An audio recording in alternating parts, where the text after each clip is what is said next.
I'll talk about two things. One is combinatorics. I'll introduce basic ideas in combinatorics, and then I will mention and I'll use these ideas to apply them to a problem of tiling. Okay, so what is combinatorics? Combinatorics is, in short, the science of counting. So, very roughly speaking, you have a family of sets S0, S1, S2, etc., and you want to count the cardinality an of Sn. So I'm denoting uh, by an the cardinality of the set Sn. So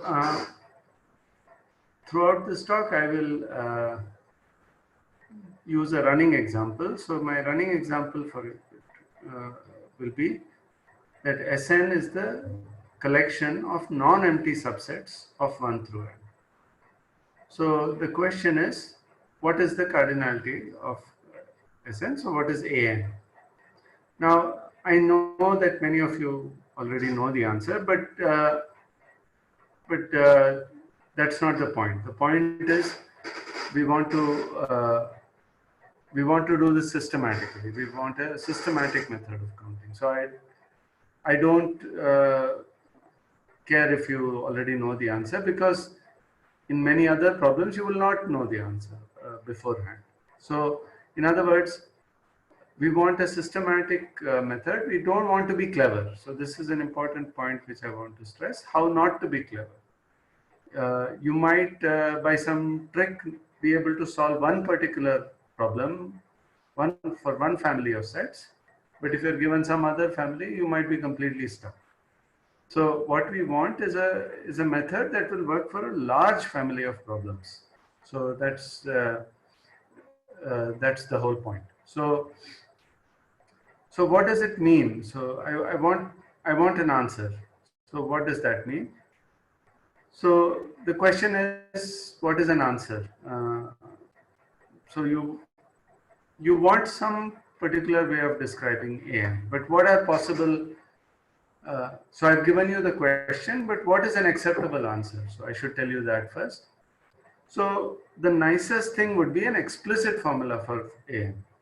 Right. For example, in some problems, suppose an is 5 raised to the power n. I mean, there cannot be a nicer answer than that.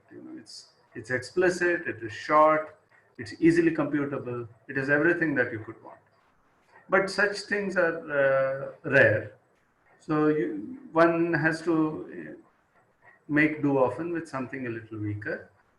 Sometimes you get a recurrence formula. So, for example, many of you would be familiar with the recurrence formula. An is an minus 1 plus an minus 2. So this is the well-known recurrence for the Fibonacci numbers. But any such recurrence is okay. So a recurrence involves expressing an in terms of a finite number of lower order terms. It is not, a recurrence is not okay if it involves all the numbers down up to a0. Then that would make the recurrence pretty useless, because here the benefit is, if I have to calculate a of 1000, it's enough to know a of 999 and a of 998. I don't have to know all the numbers all the way down to a0. Right? So any finite recurrence is acceptable. Something a little less nice but still useful is an asymptotic formula. So a formula which is valid for large n. So for example, an could be 4 to the n by root n. This is the leading term. For many problems, it's not possible to give an exact formula, but one is often interested in how the growth of the sequence is. So is it exponential? Is it polynomial? Is it something else? Is it logarithmic? Whatever. So one wants an asymptotic formula in many applications, and this is sometimes good enough for it. But what we are going to do today is to see a new method which is elementary, but not many of you would have seen it. It's called the generating function approach. And through this, you can actually get, so through this generating function, you can get all of these. So this is a really powerful technique, and it's not often taught. So, and it doesn't require more than high school algebra. So we will, so I want to introduce this method. Okay, so remember what we wanted to count. So Sn is the all the non-empty subsets of 1 through n. Okay, the set 1 through n. Again, I know that many of you know the answer, but I don't care. Okay, we want to do this systematically. So let us just pretend that you do not know the answer. Okay, we'll just so we'll try to do this systematically. We want to find an, which is the coordinate. So whenever you have a problem that you don't know anything about, it's a good idea to compute small examples by hand. By hand, of course, is not to be interpreted literally. I mean, you can program it and generate the first few numbers. What are the non-empty subsets for n equals 0? So for n equals 0, we only have the empty set. So the only subset of the empty set is the empty set. But we want non-empty subsets. So there's no such element. So A0 is 0. Okay. Next example. So S is so the set we are looking at is the singleton set 1. It has two subsets, the empty set and the set 1. We don't want the empty set. So the only element of S1 is the set containing 1. Okay. So it has, so its cardinality is 1. So A1 is 1. Similarly, S2 has the set 1, the set 2, and the set 1, 2 itself, which is the original set. So there are 3 elements in this set. So A2 is 3. And let me do one last example. S3 has singleton 1, singleton 2, singleton 3, 1, 2, 1, 3, 2, 3, and 1, 2, 3. And so A3 is 7. Okay. Again, you know, so this sort of gives you a feel for how these numbers are growing. Of course, this is not enough for anything, but this might lead you to a guess. But again, if you know the answer, you know the answer. So again, I don't want to know the answer. So how do we solve such problems? So in particular, what is A4? Can you tell me A4 without writing down all of these elements? That's the question, right? That's what we want to do. Can you give me a quick way to compute A4 without listing everything inside, which is going to be a pain? Okay. So the first idea is to try a recurrence. So we want to find the structure of these sets Sn, these collections rather, Sn. Okay. All right. So one natural idea is, so, okay, let's go back here. So if you look here, you notice that the set 1 is also contained in S2, is also contained in S3. The set 2 and 1, 2 are also contained in S3. Right? So by staring, one gets some ideas, and the natural idea is to divide Sn into 2 parts, 2 sub-collections. So I'll let Tn be those sets in Sn which do not contain n.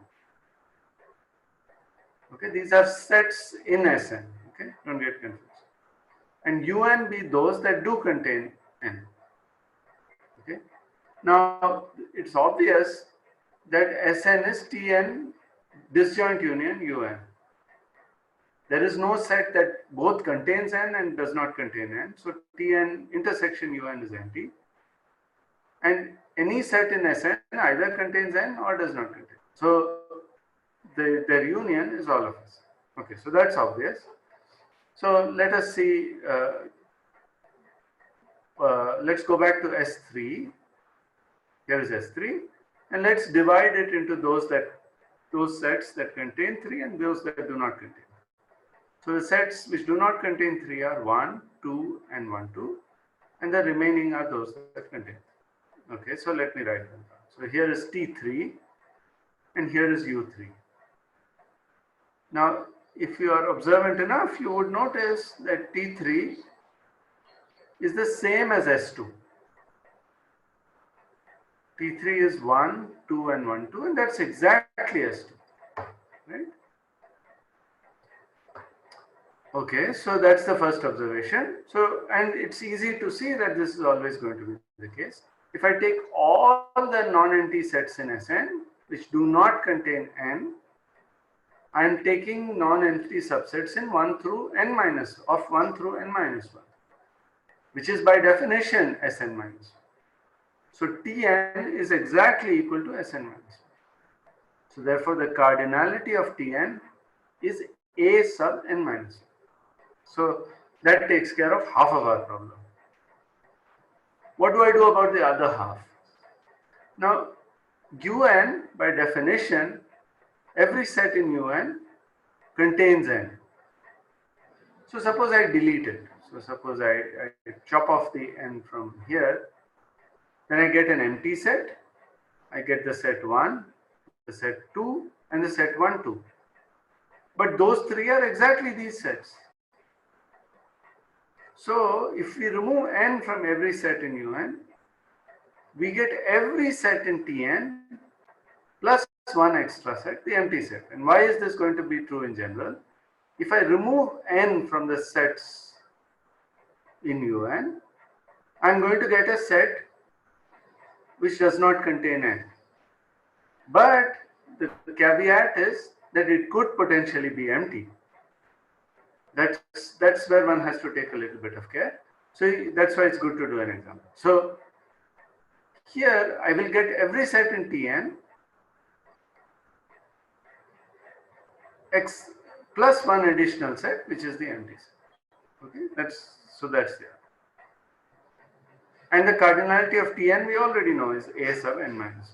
So what we have argued, because Sn is Tn union An, disjoint union, the cardinality of Sn, which is An, is the cardinality of Tn plus the cardinality of Un. Cardinality of Tn is An minus 1, and the cardinality of Un is An minus 1 plus 1. Right? So at the end of the day, we have arrived at a recurrence.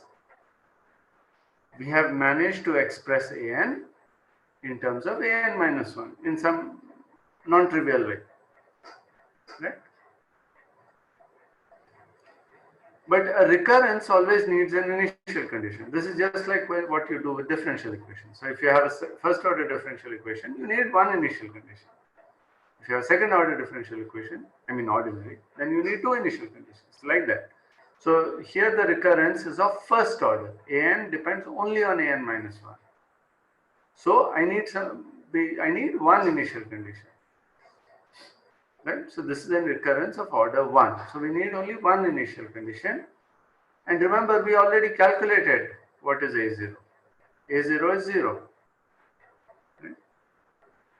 I cannot use this recurrence for A0 because it doesn't make sense. I would get A0 is twice A sub minus 1 plus 1. And it doesn't make sense to talk about A sub.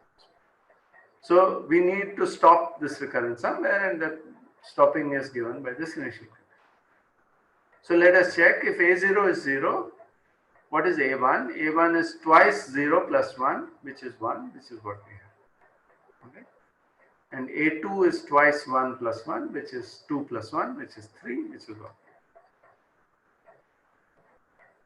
Okay, so here is one answer. So one formula for An is twice An minus 1 plus 1 with A0 is 0. So in some sense, this is a complete answer. But why stop there? We can do something better. So let's do that. And this is where the idea of generating function comes. So let me define it formally. So suppose you have a sequence A0, A1, etc. In general, these could be real numbers, rational numbers, complex numbers even, and it's okay. You define the formal object A of x, which is sigma An x bar n, and going from 0 to infinity. Okay. For now, we will treat x as a purely formal variable. Okay. We will not think of x as a real number.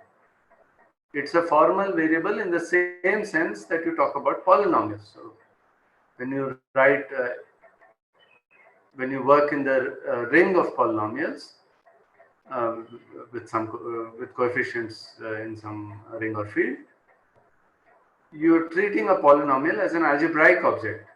It's not an analytic object yet. Okay, so that's what we are doing right now.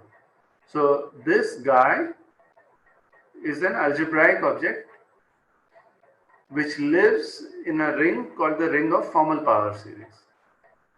We don't need to know any properties of that ring so far, but in case you see it again, it's good to know what the terms are. So this is an algebraic object in the ring of formal power series, and it's called the ordinary generating function. The term ordinary is used because there are other kinds of generating functions. For example, an exponential generating function will, for this sequence, would be an by n factorial times x bar. Okay, but today we'll only be talking about ordinary generating. Okay, so this is called the ordinary generating function. So this is an extremely useful and powerful object. So Herb Wilf has this famous quote from his book called Generating Functionology, which is a freely available book. I encourage everyone to download it and read it. It's very, very well written. He says that a generating function is a clothesline on which we hang up a sequence of numbers for display. So it's a very powerful image because, I mean, especially in India, most of us at homes dry our clothes by hanging them on a clothesline, right? So this sort of says that this formal power series, this ordinary generating function, is like a clothesline, and you can read up. You're hanging all your sequence instead of hanging your clothes. You're hanging your sequence of numbers for this. Okay, it's a very powerful image, and it is really true. So if you take the Taylor series of A, you would get all the good. Okay, as I said, we will think of this as a formal object, and we will not worry about issues of convergence right now. It is useful to think about it as an analytic object and worry about convergence issues, but for now we won't need it. Okay, so let's look at examples of ordinary generating functions before we apply the theory, just to get comfortable. For example, suppose an is just the identity 1 sequence. It's 1 for all n. It's identically 1. So then a of x is 1 plus x square, etc. And you have clearly seen this sequence before. It's the geometric series, 1 by 1 minus x. Again, I repeat that this is an algebraic manipulation. I don't think about x as being less than 1 in absolute value. I mean, if you want to do this analytically, yes, that's what you have to do, but for now we don't need to do it. So for us, this is equal to this as objects. These both live in the same ring. They are identical in that ring. Another example is, suppose an is 5 power n. This is one of the examples I mentioned earlier. Then ax is 1 plus 5x plus 25x squared plus so on. I mean, a0, which is 1, plus a1, which is 5, a2 is 25, 5 squared, which is 25, and so on. So then again, this is a geometric series, and you get 1 minus 5. Okay, so this is like that. Okay, so let's come back to our example. So recall what we had so far. We had that an is twice an minus 1 plus 1 for n greater than or equal to 1, with a0 being 1. And this is our definition. So let's try to use this, the recurrence and the initial condition, to derive a formula for ax. Okay, let's try to do that. So here is the formula for ax. Now in the first step, what I'm going to do is I'm going to separate this into the initial condition part and everything else. So here you notice n goes from 0 to infinity. So I take the a0 term out. So a0 x bar 0 is 1, a0 is Oh, sorry, this is a typo. A0 is 0. Sorry about that. This is a typo. A0 should be 0. So I get 0 plus all the higher order terms. So n goes from 1 to infinity, a n x bar. So I have not done anything apart from splitting the term in, splitting this generating function into two parts, the initial function condition part and the rest. Okay, now because n is greater than or equal to 1, I can apply the recurrence for all these ans. Okay, so then an is twice an minus 1 plus 1. This works now. There's absolutely no problem because I have separated the initial condition out.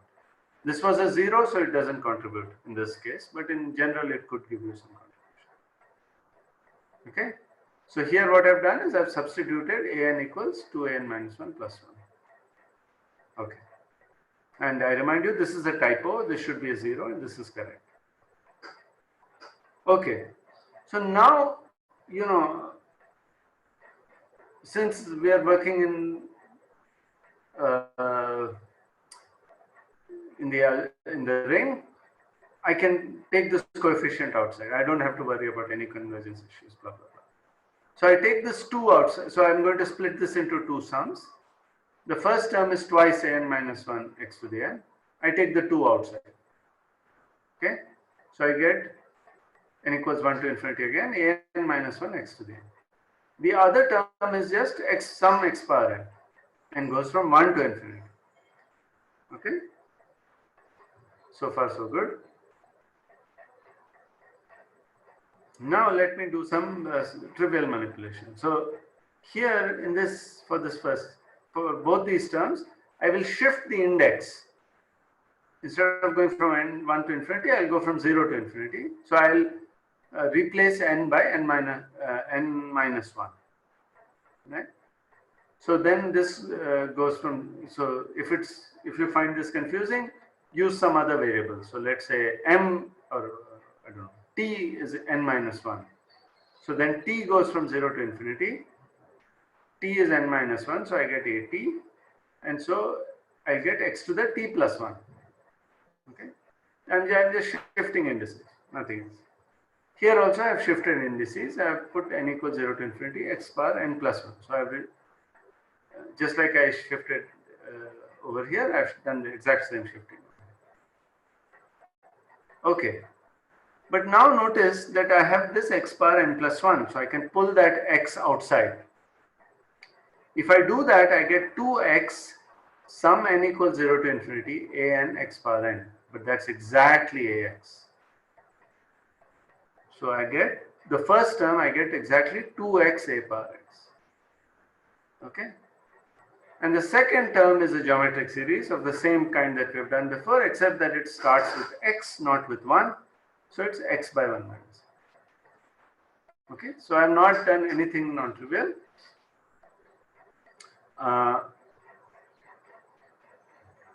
So what I've done is I've got an equation for ax.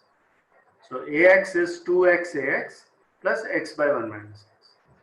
And how did we do this? We exactly used the recurrence and the initial condition. And we did it in a straightforward way. This is algorithmic. Once you have the recurrence, this is you just systematically follow your nose and you get the answer. Okay, so now this is an algebraic equation for ax. You know, you just simplify and you get this nice clean formula. Ax is x by 1 minus x 1 minus. Now what do you do? Okay, so here is where we are going to use a trick that you've learned in high school. We are going to use this trick called partial fractions. I'm not going to do it here. I'm sure all of you know it. You expand this in the form a by 1 minus x or whatever, alpha by 1 minus x plus beta by 1 minus 2x, and you solve and compute alpha and beta, and you will get this explicit answer. Okay. So we have a fairly explicit formula for ax. Okay, so we are in a way we are done. If if we have the ordinary generating function. This gives us an explicit formula. But I'm going to do one better. Okay. I'm going to give you an exact formula and we are going to use the partial fraction decomposition to get it. Now this, so if you do partial fractions, each one of them has exactly one term. And now you can expand using the geometric series. So I expand both using geometric series. So the first term I'll get 2x sigma 2 to the n x to the n. So this 2x gives me this outer 2x, and this 1 minus 2x, 1 by 1 minus 2x, when you expand you get 2 to the nx. Okay, this term. And similarly, this is the same geometric series that we saw a moment ago. This is x times sigma n equals 0 to infinity x bar. So that's this term is the exact same thing that we saw in the last slide. This one. Okay, no difference at all. Okay. So by definition, the coefficient of x bar n is going to be an. So here, if you look carefully, I have x and an x bar n. So here I'm getting the coefficient of x bar n. What is the coefficient of x bar n? It's 2 times 2 bar n, which is 2 bar n plus 1. That's the first term. Here again, the coefficient of x bar n plus 1 is 1. There's a minus sign. So what I have at the end of the day is a n plus 1 is 2 to the n plus 1 minus 1. If I just replace n by n minus 1, I get a n is 2 to the n minus 1. Which, as I said, many of you would have guessed already or known already. But this method gives us a systematic way of determining a n. Okay. So, so to summarize, the hard part of our problem was to find the recurrence. Once you have this recurrence, this is completely algorithmic. You get a generating function. If it is of this nice form, then you do partial fractions and you do geometric series again and you get a formula. It may not be a very nice looking formula, but it is still a formula. It gives you a lot of information. So here are some exercises for you that I have given in the problem sets. Suppose you have a more different recurrence. Now suppose I am telling you that in some other problem, you have the recurrence an plus 1 is 2an plus n. Okay. I think I mentioned in the problem set, with a0 equal to 1. Okay. Can you calculate the generating function from that using exactly the same techniques? And then calculate an. Okay, determine an exactly. So in the problem set, I've only asked you to compute ax, but you can also use it to give an explicit formula for an. So here it's not so easy to guess a formula. Okay. Here, remember I showed you the Fibonacci sequence earlier. So suppose fn is fn minus 1 plus fn minus 2, where f0 is 1 and f1 is 1. Find the generating function. Okay. You will be surprised that it's very, very simple if you have not seen it before. Okay. And that's also something I've given in the exercise. Okay, so let us apply this to a problem of tiling, a tiling problem, and I will build on this theme in the next lecture. So many of you must have done basic courses in graph theory. So let me just recall. So that a graph is a pair, a graph G is a pair, V comma E. V is the set of vertices, and E is a subset of V cross V, which is called the set of edges. So we will work with undirected simple graphs. So which means whenever A comma B is an edge, B comma A is also an edge. And you will not have A comma A as edges, and you will have only one. If there is an edge between two vertices, there is exactly one. Okay, these are called simple. And these are undirected. So there's no arrow, if you like. So here is a running example. So a perfect matching, so this is maybe a concept you have not heard.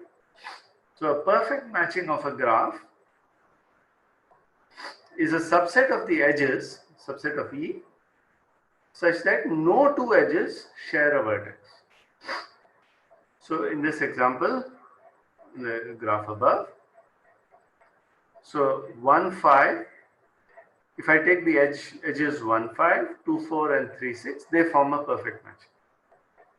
Because, I should have said also it's perfect, meaning every vertex is matched to somebody else.